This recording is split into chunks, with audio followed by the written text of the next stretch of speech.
એની ઊંઘ તેરી માતાજીને મુખ જેથી ઉગી એની ઊંઘ તેરી. એ શિવાજી મહારાજ કે જે નાનપણની અંદર એમના દાદીમાના ખોળામાં ઊંઘતા, ત્યારે દાદીમા, બેટા શિવાજી સુઈ જાવ, હવે બહુ રાત પડી છે. ત્યારે શિવાજી કે મને ઊંઘ નહીં આવે જ્યાં સુધી તમે કૃષ્ણ કથા અને રામ કથા નહીં કરો ને ત્યાં સુધી મને ઊંઘ નહીં આવે. અને જ્યારે એ જીજાબાઈ છે ને ભગવાન રામની કથા કરે, કૃષ્ણની કથા કરે, ત્યારે એ શિવાજીને ઊંઘ આવતી.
શિવાજી મહારાજ જ્યારે મોટા થયા ને તો સાક્ષાત માં ભવાની પ્રગટ થયા એમના ઘરે.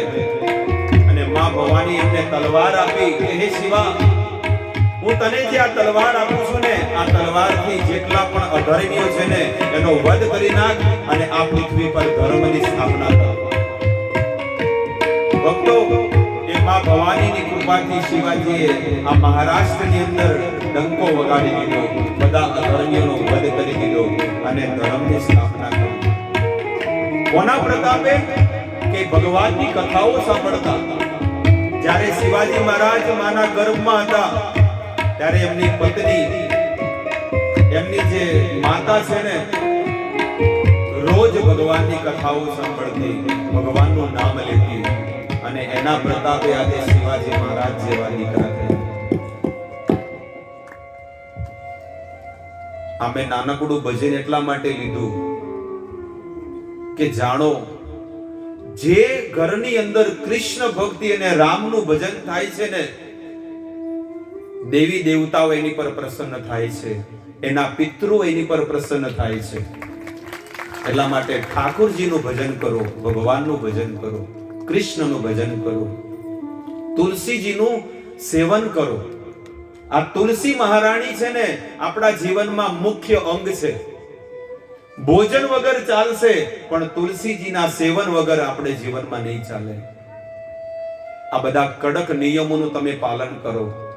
હરિનામ, હરિ કથા, ભગવત પ્રસાદ, તુલસી સેવન, ધામવાસ અને સંતોનો સંગ, સાધુ સંગ.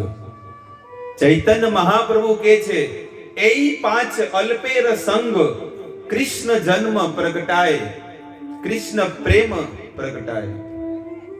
ચૈતન્ય મહાપ્રભુ કહે છે કે આ પાંચ વસ્તુ, ધામવાસ, નામ સંકીર્તન, ભાગવત શ્રવણ, મથુરા ભક્તોનો સંગ,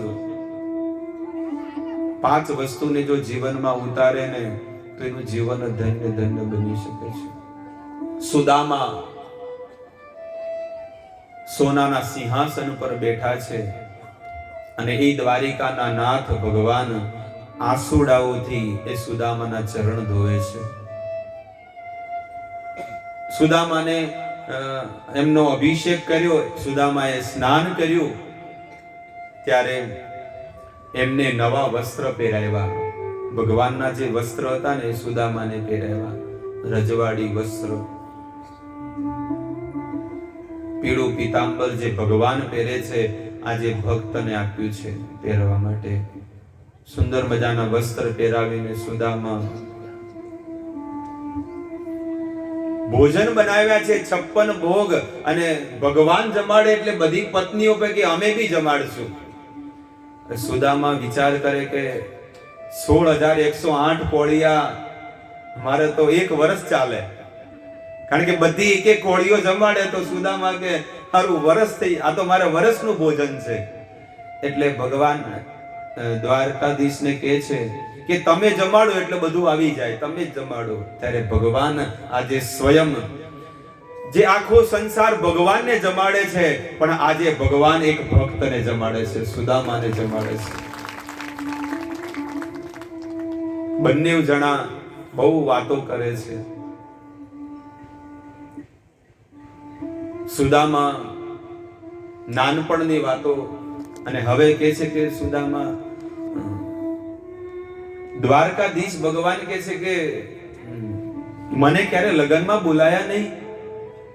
ઈ કે મેં તો ન બોલાય, પણ તારે તો 16,108 હતી, ક્યારે તો કોક તારે કંકોત્રી લખવી હતી, મારે તો એક જ હતી, તમારે તો 16,108 પત્નીઓ, એક વાર તો કંકોત્રી લખવી હતી, તો આવત તારા લગ્નમાં. બધીની ઓળખાણ કરાવે છે કે જામવંતી, સત્યભામા, રૂકમણી, એ બધા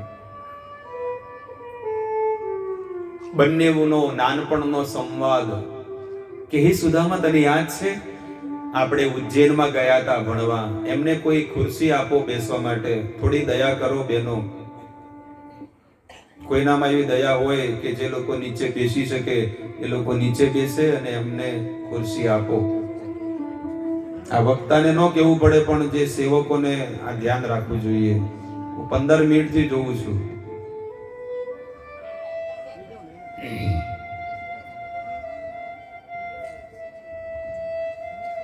તો સુદામા એ નાનપણની વાતો કરે છે, અને ભગવાન શ્રી કૃષ્ણ ઉજ્જૈનમાં સાંદીપની મુનિના આશ્રમમાં જે ગુરુકુળમાં જે ભણ્યા ને એ બધી વાતો કરે છે. અને સખા એને કહેવાય, સખા એને કહેવાય. સ એટલે સાથે સાથે, અને ખા એટલે ખાવું. જે સાથે સાથે જમે, ભોજન કરે અને સાથે સાથે રહે, એને સખા કહેવાય. અને અત્યારના સખાનો મિસ કોલ થઈ જાય, પૈસા કોક માંગે, કઈક વસ્તુ માંગે તો મિસ કોલ થઈ જાય, અને કે અડધી રાતે યાદ કરજે, આ તારો સખા, તારો મિત્ર હાજર હશે. બોલો.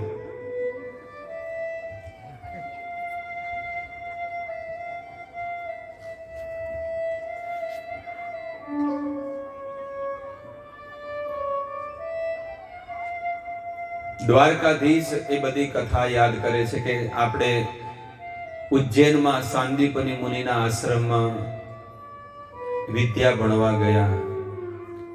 વસુદેવ અને દેવકી